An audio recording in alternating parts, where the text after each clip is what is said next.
Good morning students, welcome back.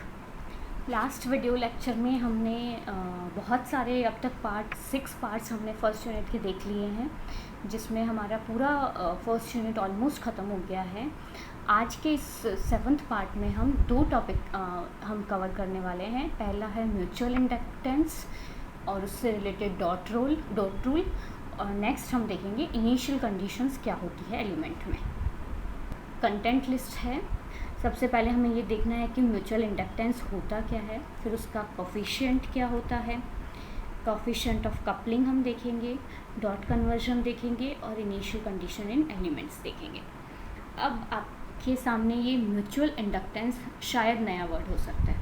सबसे पहले तो मैं ये बता देती हूँ, ये जो पॉइंट्स हैं सारा, ये जो आज का टॉपिक का जो भी सिलेबस है, आज की वीडियो का जो सिलेबस है, इन सभी टॉपिक से हमारे ज़्यादातर क्वेश्चन आते हैं ऑब्जेक्टिव के, या फिर जो शॉर्ट 2 नंबर के क्वेश्चंस आते हैं उनसे। इनसे कोई भी बड़ा क्वेश्चन नहीं आता, इनसे छोटे छोटे क्वेश्चंस बहुत हमेशा पूछे जाते हैं, इसलिए ये पार्ट इम्पॉर्टेंट ज़रूर है। अब हमको सबसे पहले ये देखते हैं कि म्यूचुअल इंडक्टेंस होता क्या है। ओके, हमने इंडक्टर पढ़ा था, इंडक्टेंस पढ़ा था कि इंडक्टर होता है एक कॉइल। किसी वायर को अगर हम कॉइल नुमा शेप में कन्वर्ट कर देते हैं तो उसे हम इंडक्टर बोलते हैं, और उसके जो प्रतिरोध होता है उसे हम इंडक्टेंस कहते हैं। Okay, that was we know. अब हम देखते हैं कि म्यूचुअल इंडक्टेंस क्या होता है। तो इसको समझने का तरीका ये है, आप ये मानिए, जैसे सपोज़ कीजिए हमारे पास में 2 कॉइल है। ये है पहली कॉइल L, जिसका इंडक्टेंस है L1 सेल्फ इंडक्टेंस, और दूसरी कॉइल है L2 जिसका सेल्फ इंडक्टेंस है L2। आप ये मान लीजिए कि ये है हमारी प्राइमरी कॉइल। जैसे ट्रांसफार्मर में 2 कॉइल्स होती है, एक प्राइमरी एक सेकेंडरी, एक प्राथमिक और एक दूसरी वाली सेकेंडरी श्रेणी। तो उसी तरीके से यहाँ हमारे पास 2 कॉइल्स हैं। म्यूचुअल इंडक्टेंस वो फिनोमिना है, ये वो कहता है कि जब किसी भी कॉइल के अंदर अगर टाइम के साथ में उसका करंट की वैल्यू बदल रही है, इस कॉइल में से फ्लो होने वाले करंट की वैल्यू समय के साथ बदल रही है, तो इसके चारों तरफ एक ईएमएफ इंड्यूस हो जाएगा, और जब उसे हम बोलते हैं सेल्फ इंड्यूस्ड ईएमएफ। ईएमएफ होता है इलेक्ट्रोमोटिव फोर्स और एक तरीके से वोल्टेज। तो वो तो हो गया सेल्फ इंडक्टेंस। और म्यूचुअल इंडक्टेंस कहता है कि जब किसी एक कॉइल के अंदर धारा का बदलाव होता है, रेट बदलती है समय के साथ, तो उस चेंज की वजह से पास वाली कॉइल के चारों तरफ भी एक ईएमएफ इंड्यूस हो जाता है, प्रेरित हो जाता है, जिसे हम बोलते हैं म्यूचुअल इंडक्शन लिंक। वो जो दोनों कॉइल्स आपस में कनेक्टेड हुई, अब ये फिजिकली एक दूसरे से जुड़ी हुई नहीं है, ये सिर्फ और सिर्फ मैग्नेटिक फील्ड की वजह से, इलेक्ट्रोमोटिव फोर्स की वजह से, ईएमएफ की वजह से, इलेक्ट्रोमैग्नेटिक फ्लक्स की वजह से एक दूसरे से जुड़ी हैं। और पहली कॉइल में करंट के फ्लो की चेंज की वजह से सेकंड कॉइल के अंदर भी एक ईएमएफ इंड्यूस हुआ है, प्रेरित हुआ है, उसे ही हम म्यूचुअल इंडक्टेंस कहते हैं। तो म्यूचुअल इंडक्टेंस वो रेशो है किन्हीं भी 2 कॉइल्स के बीच में इंड्यूस होने वाले ईएमएफ का दूसरी वाली कॉइल के अंदर जो करंट की रेट ऑफ चेंज है, उन्हीं दोनों के रेशो को हम म्यूचुअल इंडक्टेंस M से बताते हैं। तो M म्यूचुअल इंडक्टेंस को रिप्रेजेंट किया जाता है M से। जैसे यहाँ पे 2 सर्किट है, आप देखिए, पहला सर्किट है जिसमें एक वोल्टेज सोर्स लगा हुआ है और दूसरे सर्किट के अंदर कोई भी वोल्टेज सोर्स नहीं है। इट मीन्स इसमें कोई भी वोल्टेज भी जनरेट नहीं होना चाहिए, कोई भी करंट जनरेट नहीं होना चाहिए। लेकिन हुआ क्या कि जैसे ही इस VG सोर्स की वजह से I1 करंट इसमें फ़्लो होने लगा L1 कॉइल में से, तो जैसे जैसे करंट इसमें से कॉइल में से फ़्लो होता गया, रेट ऑफ चेंज होती गई करंट की, तो उसी अकॉर्डिंग उसके पास वाली कॉइल के अंदर भी एक ईएमएफ जनरेट हो गया। ईएमएफ मतलब एक वोल्टेज ड्रॉप हो गया दूसरी वाली कॉइल में, जिसकी वजह से इस कॉइल में भी करंट फ्लो होने लग गया। तो EMF induced in the coil, in that coil, इस कॉइल के अंदर इंड्यूस होने वाला, प्रेरित होने वाला EMF divided by rate of change of di/dt of the other coil, दूसरी कॉइल के अंदर फ्लो होने वाले करंट की रेट ऑफ चेंज, उसी से हम म्यूचुअल इंडक्टेंस कहते हैं। म्यूचुअल इंडक्टेंस को हिंदी में बोला जाता है अनुयायी प्रेरण, और सेल्फ इंडक्टेंस को बोला जाता है स्वप्रेरण। तो कंफ्यूज नहीं होना है, अनोन्या प्रेरण ये टर्म्स थोड़ी सी डिफ़िकल्ट होती है, हमें म्यूचुअल इंडक्टेंस नाम से इसे समझना है। अब देखो, जैसे जैसे एक कॉइल के अंदर करंट फ्लो हो रहा है तो उससे फ्लक्स जनरेट हो जाएंगी और वो फ्लक्स दूसरी खुद की कॉइल्स के साथ में लिंक हो जाएगी और कॉइल के साथ में लिंक होने से वहाँ ईएमएफ इंड्यूस हो जाएगा। ये एक कॉइल है, L1 कॉइल है जिसके अंदर से करंट फ्लो हो रहा है। जैसे जैसे करंट फ्लो होता है, rate of change of current की वजह से उसके चारों तरफ मैग्नेटिक फ्लक्स जनरेट हो जाती है। फ्लक्स क्या होती है? एक तरीके से मैग्नेटिक फील्ड की रेंज होती है। फ्लक्स किसको बताती है? जैसे इलेक्ट्रिक फील्ड की इलेक्ट्रिक फ्लक्स होती है, वैसे मैग्नेटिक फील्ड की मैग्नेटिक फ्लक्स होती है। तो वो फ्लक्स क्या होती है? एक एरिया बताती है, एक लाइन ऑफ एरिया बताती है जिसमें हमारी मैग्नेटिक फील्ड मौजूद है।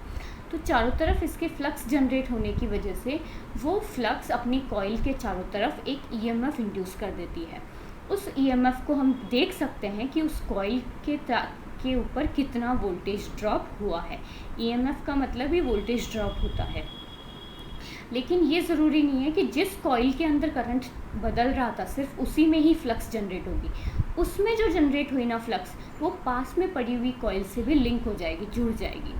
और जब पहली कॉइल के अंदर करंट बदलेगा तो उसके पास में रखी हुई जो कॉइल होगी उसके अंदर भी फ्लक्स प्रोड्यूस हो जाएगा, जो कि पहले वाली से जुड़ के बनेगा। इस फ्लक्स के बदलने की वजह से सेकंड कॉइल के अंदर भी ईएमएफ जनरेट हो जाएगा, इंड्यूस हो जाएगा, प्रेरित हो जाएगा। इसी को ही हम म्यूचुअल इंडक्शन कहते हैं। और इस फिनोमेना की वजह से जो ईएमएफ इंड्यूस होता है, प्रेरित होता है, उसे हम म्यूचुअली इंड्यूस्ड ईएमएफ कहते हैं। अगर फर्स्ट कॉइल के अंदर एक टाइम वेरिंग सोर्स हमने लगाया हुआ है तो उस कॉइल के अंदर नेट ईएमएफ कि टोटल ईएमएफ कितना जनरेट हुआ है, कितना इंड्यूस हुआ है, वो रिजल्टेंट सम होगा। जो सेल्फ इंड्यूस्ड ईएमएफ होगा वो, और म्यूचुअली इंड्यूस्ड ईएमएफ मतलब दूसरी वाली कॉइल की वजह से जितना इंड्यूस हुआ उन दोनों का एल्जेब्रिक सम होगा। तो हम इससे यहाँ पे हम डायग्राम से इसको समझ सकते हैं। यहाँ पे देखिए दो कॉइल्स बनाई हुई है हमारी। एक प्राइमरी कॉइल है जिसका सेल्फ इंडक्टेंस की वैल्यू L1 है, उसमें टर्न्स हैं N1। टर्न्स मतलब कि कितने यहाँ पे घुमा के कितने ज़्यादा इसमें नंबर ऑफ टर्न बनाए हुए हैं। सेकंड कॉइल है सेकेंडरी कॉइल जिसके सेल्फ इंडक्टेंस की वैल्यू L2 है और उसके अंदर नंबर ऑफ टर्न्स N2 है। ओके, सबसे पहले हम मानते हैं कि जैसे अगर हमने ये माना कि ये जो कॉइल है एक लो रिलक्टेंस मैग्नेटिक कोर के चारों तरफ बांधी हुई है। एक मैग्नेटिक कोर मतलब होता है एक तरीके से जैसे बोल सकते हैं हम उसको, जैसे कोई चुंबक का टुकड़ा हो या फिर, तो ये अपनी एक मैग्नेटिक कोर के चारों तरफ इसको कॉइल को बांधा हुआ है। ठीक है, दोनों कॉइल्स मैग्नेटिक कोर चुंबक के कोर की तरफ बांधी हुई है दोनों के ऊपर। अब इसके ऊपर हमने एक करंट सोर्स भी लगाया गया है। तो अब क्या होगा कि जैसे ही इस करंट सोर्स की वजह से ये करंट बदलेगा और ये करंट बदलता हुआ करंट इस फर्स्ट वाली कॉइल में से फ्लो करेगा तो इसके चारों तरफ एक फ्लक्स जनरेट हो जाएगी।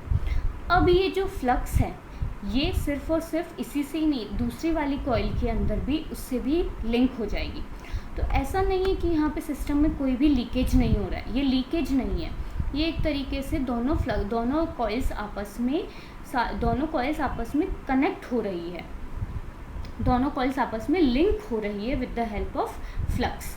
तो अगर हमने I1 करंट लगाया है L1 के ऊपर, तो I1 की वजह से जो EMF इंड्यूस होगा उसका फॉर्मूला क्या होगा? L1 into di/dt। हमको पता है, हमने फर्स्ट लेक्चर में ये देखा था कि voltage across any inductor is denoted by V equals to L di/dt। तो V1 वोल्टेज कितना आ जाएगा? L1 into di1/dt। I1 current है। अब इसी I1 करंट की वजह से दूसरी वाली कॉइल के अंदर भी एक अब हमने दूसरा क्या किया हमने, अब इस I1 की जगह हमने एक I2 सोर्स लगा दिया जो कि हमने सेकेंडरी कॉइल पे लगाया है। सिमिलरली जैसे हमने पहले वाले से वोल्टेज निकाला था वैसे ही हम दूसरे वाले से वोल्टेज निकालेंगे।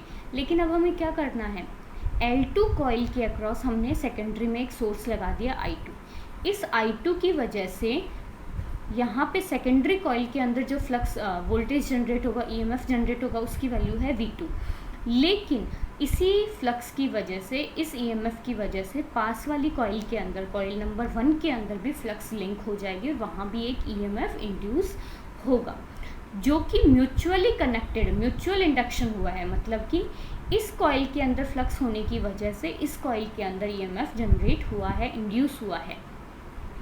तो इसके अक्रॉस जो EMF इंड्यूस हुआ उसका फॉर्मूला होगा V1 = M × di2/dt, क्योंकि अब जो V1 जनरेट हुआ है वो इस I2 करंट के बदलने से हुआ है, और M हो गया हमारा म्यूचुअल इंडक्टेंस, म्यूचुअल इंडक्शन का कांस्टेंट। तो इसी तरीके से अब जो टोटल फर्स्ट नंबर की कॉइल थी उसके अंदर दो वोल्टेज, दो EMF इंड्यूस हो गए। एक तो L1 × di1/dt, I1 करंट की वजह से सेल्फ EMF जनरेट हुआ, सेल्फ इंड्यूस्ड, और I2 करंट की वजह से mutually induced voltage EMF generate हुआ। तो जो टोटल वोल्टेज होगा किसी भी कॉइल के अंदर वो क्या होगा, दोनों का अलजेब्रिक सम। तो यहाँ पे M क्या है, हमारा कोफिशिएंट ऑफ म्यूचुअल इंडक्शन, और कह सकते हैं हम इसे म्यूचुअल इंडक्टेंस। अब अगर हम सेकंड वाले सोर्स पे, तो कॉइल 2 पे जो सोर्स लगा है वो तो लगा ही रहने देते हैं, और अगर हम एक कॉइल नंबर 1 पे भी करंट सोर्स लगा देते हैं तो इस केस के अंदर कॉइल नंबर 1 के अंदर दो EMF इंड्यूस होंगे। एक तो उसका खुद का करंट फ्लो होने से जो EMF इंड्यूस हुआ वो, और कॉइल 2 के अंदर जो करंट फ्लो हो रहा था उसकी वजह से कॉइल 1 में जो EMF इंड्यूस हुआ वो। तो जो हमने पहले दिखाया था मैंने कि ये तो I1 करंट की वजह से, हमने देखो यहाँ पे जो रिजल्टेंट EMF लिखा है वो सिर्फ और सिर्फ कॉइल 1 का लिखा है। जो सेम यहाँ पे आया है उसी तरीके से हम कॉइल 2 का भी लिखेंगे, वो अलग होगा। कंफ्यूज नहीं होना कि सिर्फ हम एक ही कॉइल का लिखेंगे, नहीं, हम दोनों कॉइल का लिख सकते हैं। हमने यहाँ पे सिर्फ कॉइल 1 का कंसिडर किया है कि कॉइल 1 के अंदर दो EMF इंड्यूस होंगे, दोनों का सम आएगा, अलजेब्रिक सम।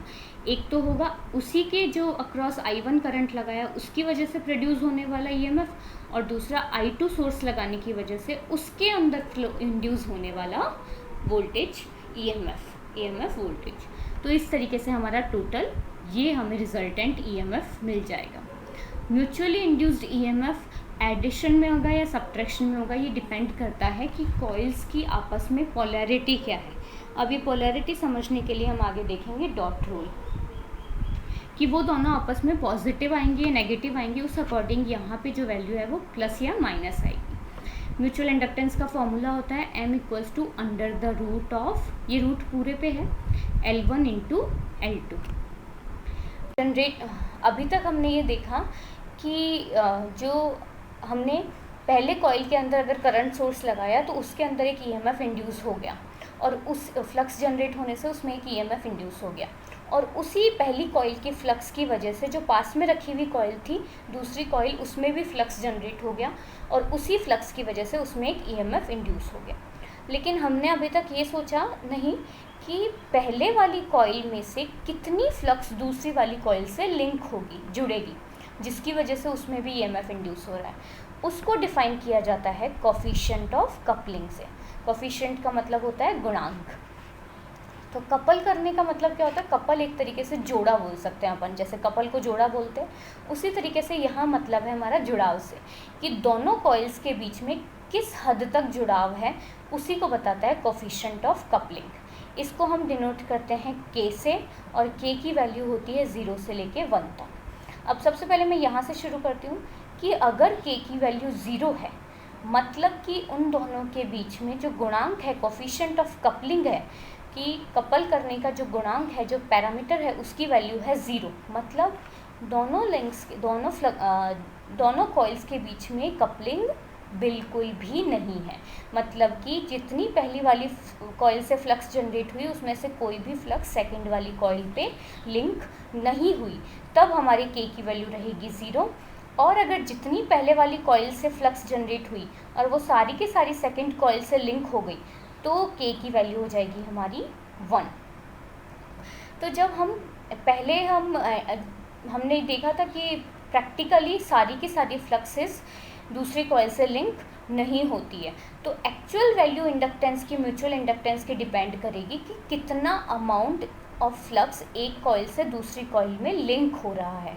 इसलिए हमने इस कोफिशिएंट को म्यूचुअल इंडक्टेंस के फॉर्मूले में रखा है कि जहाँ पहले हमारा फॉर्मूला क्या था, m = √L1 × L2, लेकिन ये तब केस में था जब हमने ये माना था कि जितनी पहले वाली कॉइल से फ्लक्स निकली वो सारी की सारी दूसरी वाली कॉइल में लिंक हो गई। लेकिन रियलिटी में, प्रैक्टिकल में ऐसा नहीं होता। प्रैक्टिकल के अंदर फॉर्मूला हो जाएगा m = K × √L1 × L2। मतलब इस म्यूचुअल इंडक्टेंस की वैल्यू अब डिपेंड करेगी इस K पे, और K बताता है कि कपलिंग का गुणांक कितना है, कोफिशिएंट ऑफ कपलिंग कितनी है, कितना जुड़ाव हो रहा है दोनों कॉइल्स के बीच में। अब जो हमने देखा था कि वो फॉर्मूले के अंदर की आप ये म्यूचुअल इंडक्टेंस या फिर जो टोटल इंड्यूस्ड ईएमएफ होगा वो डिपेंड करेगा पोलैरिटी क्या है, दोनों कॉइल्स की आपस में पोलैरिटी क्या है। तो इस पोलैरिटी को समझाने के लिए हमने डॉट रूल पढ़ा है, डॉट रूल बनाया गया है।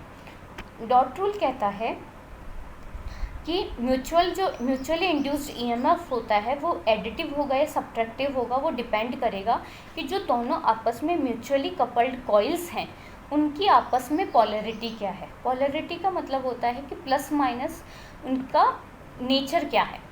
तो इसको डॉट रूल से समझाया गया। डॉट रूल कहता है कि जैसे एक डॉट लगी होगी प्राइमरी पे और एक डॉट लगी है सेकेंडरी पे। अब प्राइमरी के अंदर, प्राइमरी मतलब प्राथमिक, तो प्राइमरी कॉइल में से अगर कोई करंट फ्लो कर रहा है तो दूसरी पास वाली कॉइल के अंदर म्यूचुअली इंड्यूस्ड ईएमएफ जनरेट होगा। वो हमने पढ़ा ही लिया कि अगर पहली कॉइल में करंट फ्लो हो रहा है तो दूसरी वाली कॉइल के अंदर एक म्यूचुअली इंड्यूस्ड ईएमएफ होगा। तो ये जो ईएमएफ जनरेट हुआ, इंड्यूस हुआ, इसकी पोलैरिटी क्या होगी कि किधर इसका प्लस साइड आएगा, किधर इसका माइनस साइड आएगा, वो बताया जाएगा इस करंट की डायरेक्शन पे। अगर ये करंट इस डॉट के अंदर जा रही है, सुनना, अगर किसी भी इंस्टेंट पे करंट, एक कॉइल की करंट डॉट से एंटर हो रही है, इस कॉइल के अंदर करंट अगर डॉट के पास होके फिर एंटर हो रही है, मतलब डॉट के थ्रू एंटर हो रही है, तो जो दूसरी वाली कॉइल है उसके अंदर जहाँ पे भी डॉट लगी है वो प्लस साइड हो जाएगी और दूसरी माइनस साइड। समझ में आया कि अगर कॉइल के अंदर करंट जाने से, करंट डॉट से होते हुए जा रही है तो दूसरी कॉइल का जो डॉट होगी वो प्लस हो जाएगी और अपोजिट साइड माइनस हो जाएगी। वहीं अगर डॉट को छोड़ते हुए करंट जा रही है, यहाँ देखो डॉट को छोड़ते हुए करंट जा रही है, तो जो सेकेंडरी कॉइल है, दूसरी वाली कॉइल है, उसके अंदर इंड्यूस्ड ईएमएफ की पोलैरिटी, उसकी जो डॉट होगी वो नेगेटिव साइड होगी और अपोजिट वाली पॉजिटिव हो जाएगी। जैसे देखो हम यहाँ देखते हैं, यहाँ देखो करंट डॉट के थ्रू अंदर जा रही है कॉइल में, पहले डॉट से जा रही है फिर कॉइल के अंदर जा रही है। तो जब डॉट के अंदर से जाती है तो दूसरी वाली कॉइल के अंदर जो ईएमएफ इंड्यूस होगा वहाँ जो डॉट लगी है वो साइड पॉजिटिव हो जाएगी और दूसरी वाली नेगेटिव हो जाएगी। यहाँ करंट इस डॉट को छोड़ रही है, मतलब दूसरी वाली कॉइल में जहाँ डॉट है वहाँ तो नेगेटिव साइड कर दो, नेगेटिव पोलैरिटी कर दो और अपोजिट को पॉजिटिव कर दो। तो इस तरीके से हम डॉट रूल पढ़ते हैं। डॉट रूल पे बहुत अच्छे क्वेश्चंस आते हैं ऑब्जेक्टिव, आपको डायरेक्ट ये क्वेश्चन दे दिया जाएगा, यहाँ पे बताइए कि इंड्यूस्ड, जो म्यूचुअली इंड्यूस्ड ईएमएफ है उसकी पोलैरिटी प्लस माइनस कौन सी वाली तरफ आएगा। तो हमें याद रखना है कि जब करंट डॉट से होते हुए जाती है तो डॉट को हमने, दूसरी कॉइल वाले डॉट को पॉजिटिव करना है, और अगर करंट इसको छोड़ते हुए जा रही है डॉट को, तो दूसरी कॉइल की डॉट को नेगेटिव साइड देनी है। अब हमने यहाँ तक म्यूचुअल इंडक्शन पढ़ लिया। अब हम देखते हैं initial condition in elements. Initial condition क्या होती है? जैसे देखो दो कंडीशन होती है, एक होती है इनिशियल कंडीशन, एक होती है फाइनल कंडीशन। इनिशियल मतलब कि स्टार्टिंग कंडीशन और फाइनल मतलब अंत की कंडीशन, शर्तें, कुछ शर्तें होती हैं। जैसे आप सब ने इंटीग्रेशन पढ़ा होगा, जब हम इंटीग्रेशन पढ़ते हैं तो इंटीग्रेट करने के बाद में सी और लगाते हैं। हम क्या करते हैं, जैसे एक्स का इंटीग्रेशन किया तो आपने इंटीग्रेशन का फॉर्मूला लगा दिया आउटपुट क्या आएगा, x²/2 प्लस c, एक c कांस्टेंट हम ज़रूर लगाते थे। तो ये कुछ ऐसे कांस्टेंट्स होते हैं डिफरेंशियल इक्वेशंस के अंदर जिनकी वैल्यू हम फाइंड कर सकते हैं इन कंडीशंस की हेल्प से। ये इनिशियल कंडीशंस दो चीज़ों के लिए पढ़ी जाती है। एक तो जो भी आर्बिट्रेरी कांस्टेंट मौजूद होता है डिफरेंशियल इक्वेशन के सॉल्यूशन में, उसकी वैल्यू निकालने के लिए हम इसे पढ़ते हैं। और दूसरा, जब हमें कोई भी एलिमेंट यहाँ पे कौन सी बात हो रही है, रेजिस्टर, कैपेसिटर और इंडक्टर, इनके अंदर से जब कोई करंट फ्लो होता है और इन्हें स्विचिंग का यूज़ कर रहे हैं हम, मतलब इनके आसपास अगर स्विच लगा हुआ है, switch in the sense switch on off होने से सर्किट आपका क्लोज या शॉर्ट ओपन हो रहा है, तो उस स्विच की वजह से इनके एलिमेंट्स के बिहेवियर पे क्या फ़र्क पड़ेगा, उसके लिए भी हमें इनिशियल कंडीशन देखनी होती है। जैसे हम समझते हैं, यहाँ पे 3 टाइम रेफरेंस हम यूज़ करेंगे। एक होगा t=0 टाइम, मतलब वो होगा प्रेजेंट। फिर t=0 माइनस, जो कि होगा आपका पास्ट, मतलब पहले की कंडीशन, हिस्ट्री बोल सकते हैं उसे हम। और t=0 प्लस मतलब फ्यूचर, आफ्टर द स्विच। तो यहाँ पे क्या है, t=0 तो प्रेजेंट सिचुएशन हो गई, t=0 माइनस मतलब जब स्विच ओपन था, स्विचिंग से पहले, और t=0 प्लस मतलब स्विचिंग के बाद, स्विच यूज़ करने के बाद।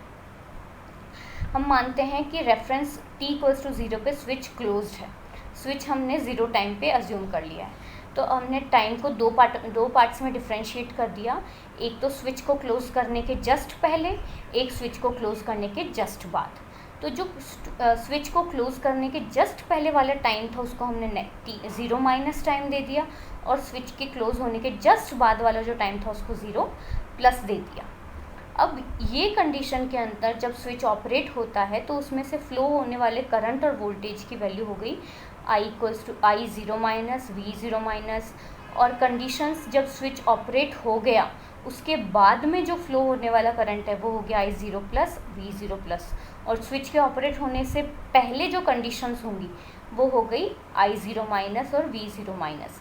मतलब ये कंडीशंस किसकी है कि स्विच के फ्लो होने से, स्विच के ऑन होने से पहले इंडक्टर या कैपेसिटर या रेजिस्टर, उसमें से क्या करंट फ्लो हो रहा था, क्या वोल्टेज था, और स्विच ऑपरेट होने के बाद उसमें से क्या करंट फ्लो हो रहा है, क्या वोल्टेज जनरेट हो रहा है। ये वही कंडीशंस हैं। तो हमने ये देख लिया। अब हम इसको देखते हैं कि कैसे कैसे ये स्विच के वेरी होने से ये वैल्यूज़ कैसे कैसे बदलती है। और जब हम t=इनफाइनाइट टाइम लेते हैं, अनंत वाला टाइम, तो उस कंडीशंस को बोलते हैं फाइनल कंडीशंस। तो अब हम देखते हैं सबसे पहले रेजिस्टर। ये है हमारा एक सर्किट जिसमें ये रेजिस्टर लगा हुआ है, ये वोल्टेज सोर्स लगा हुआ है VT। अब देखो टाइम के साथ बदलने वाला सोर्स लगाया है हमने, ये है IT करंट सोर्स, करंट जो जनरेट हो रहा है, और ये है एक स्विच। अब इस स्विच में लिखा हुआ है t=0 पे ये स्विच क्लोज हो जाएगा, मतलब ये सर्किट कंप्लीट हो जाएगा और इसमें से करंट फ्लो होने लगेगा। ये सर्किट कह रहा है स्विच। जब हमें पता है ओम्स लॉ होता है V=IR, R×I। तो इस रिलेशनशिप से कि अगर जैसे ही t=0 पे स्विच बंद होगा, वोल्टेज की वजह से इस रेजिस्टर में current hand to hand change हो जाएगा, तो उसकी वजह से यहाँ पे कोई भी इनिशियल कंडीशंस जनरेट नहीं होती है। यहाँ पे ऐसा कुछ नहीं है कि t=0 माइनस पे अलग वैल्यू आएगी, t=0 प्लस पे अलग वैल्यू आएगी। यहाँ पे जैसे ही आप स्विच को बदलोगे तो करंट, जैसे ही वोल्टेज बदलेगा उसी प्रकार करंट भी बदल जाएगा। इसीलिए यहाँ पे कोई भी कंडीशंस हमें नहीं मिलती है। अब आता है इंडक्टर। इंडक्टर के केस में और कैपेसिटर के केस में आपके अलग आएगा। ये है आपका इंडक्टर लगा है L, यहाँ पे t=0 पे स्विच बंद हो जाएगा, VT voltage source, IT current इसमें से फ्लो हो रहा है। तो जब आप t=0 टाइम पे स्विच को क्लोज करोगे तो यहाँ पहले सर्किट क्या था, ओपन था। जब स्विच क्लोज नहीं हुआ था तो सर्किट क्या था, ओपन था। ओपन सर्किट में से कोई भी धारा का प्रवाह नहीं होता, करंट फ्लो नहीं करता, तो तब इस इंडक्टर में से कोई भी करंट फ्लो नहीं हो रहा था। अब जैसे ही आपने क्लोज़ किया सर्किट को, t=0 पे स्विच को बंद किया, उसकी वजह से इस इंडक्टर के अंदर से करंट एकदम से बदल जाएगा, जिसकी वजह से जो इंडक्टर का सोर्स ऑफ एनर्जी को वो अपने अंदर से फ्लो नहीं करने देगा करंट को, क्योंकि इंडक्टर की ऐसी एबिलिटी होती है कि वो एकदम से होने वाले बदलाव को नहीं एक्सेप्ट करता है। जब इसमें से पहले कोई करंट फ्लो नहीं हो रहा था, अब जैसे ही स्विच बंद करने के बाद में इस सोर्स की वजह से जो इसमें करंट फ्लो होगा, तो उसको ये एक्सेप्ट नहीं करेगा और इंडक्टर एक ओपन सर्किट के जैसे ही काम करेगा। तो क्या बोल रहे हैं, पहले रजिस्टर के अंदर ऐसी कोई एबिलिटी नहीं होती। रजिस्टर में से आपने अगर स्विच बंद करने के बाद करंट फ्लो करवाया तो वो उसे एक्सेप्ट कर लेगा, लेकिन इंडक्टर की ऐसी कैरेक्टरिस्टिक होता है कि वो अपने अंदर से अचानक से होने वाले करंट के फ्लो को एक्सेप्ट नहीं करता है। वो किसी भी एनर्जी सोर्स को अलाउ नहीं करता कि वो उसमें से एकदम से करंट फ्लो कर दे।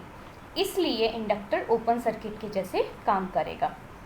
जैसे सपोज़ कीजिए अगर I0 एम्पियर फ्लो करंट हो रहा था, जब स्विचिंग हुई तब करंट कंटिन्यू फ्लो करने लगेगा फॉर द इनिशियल इंस्टेंट, लेकिन t=0 पे, तो इसलिए इसको हम इंडक्टर को मानेंगे एक करंट का सोर्स। क्या बोल रहा है ये, जैसे पहले सर्किट क्लोज नहीं हुआ था, जब सर्किट ओपन था, मतलब t=0 पे स्विच क्लोज नहीं किया था, उससे पहले अगर इस इंडक्टर के अंदर I0 करंट फ्लो हो रहा है तो स्विच को क्लोज करने के बाद भी उसमें से वो ही करंट फ्लो होगा, और उस केस में हम इसको एक करंट का सोर्स मान लेंगे।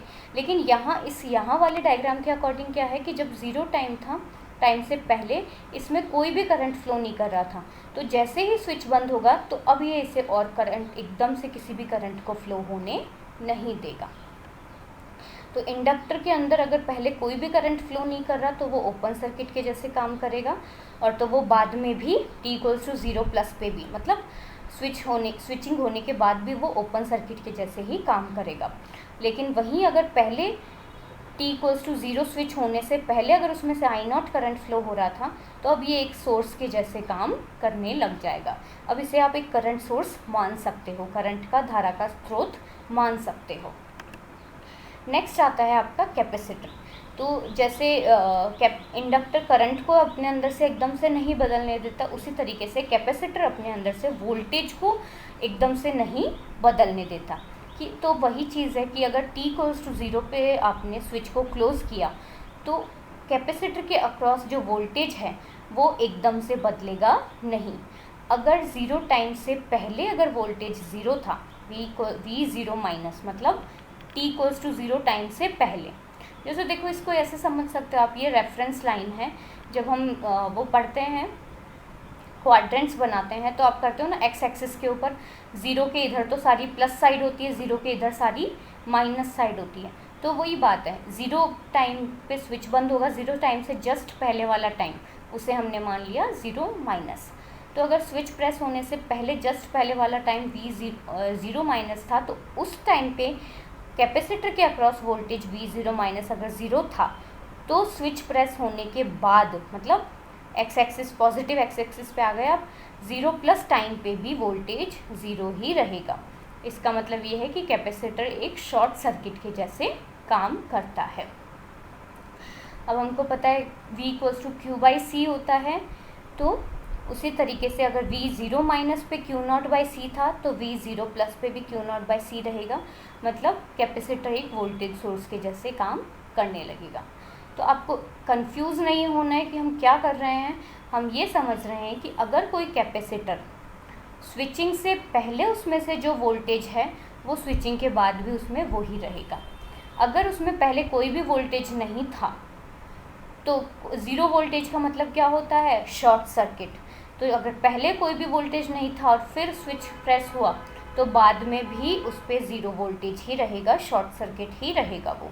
लेकिन अगर पहले उसके साथ में कोई वोल्टेज सोर्स लगा हुआ था, वोल्टेज था उसके साथ में, वोल्टेज सोर्स नहीं, उसके अक्रॉस वोल्टेज था, तो आफ्टर स्विचिंग भी वो उतना ही वोल्टेज का सोर्स के जैसे काम करेगा।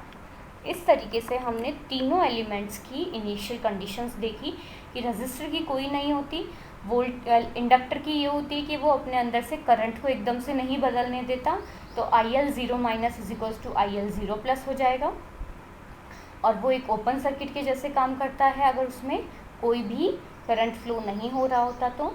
और वहीं कैपेसिटर के अंदर भी यही है कि उसका वोल्टेज 0 माइनस पे जो वोल्टेज था वो ही 0 प्लस पे रहेगा, और वो एक शॉर्ट सर्किट के जैसे काम करता है।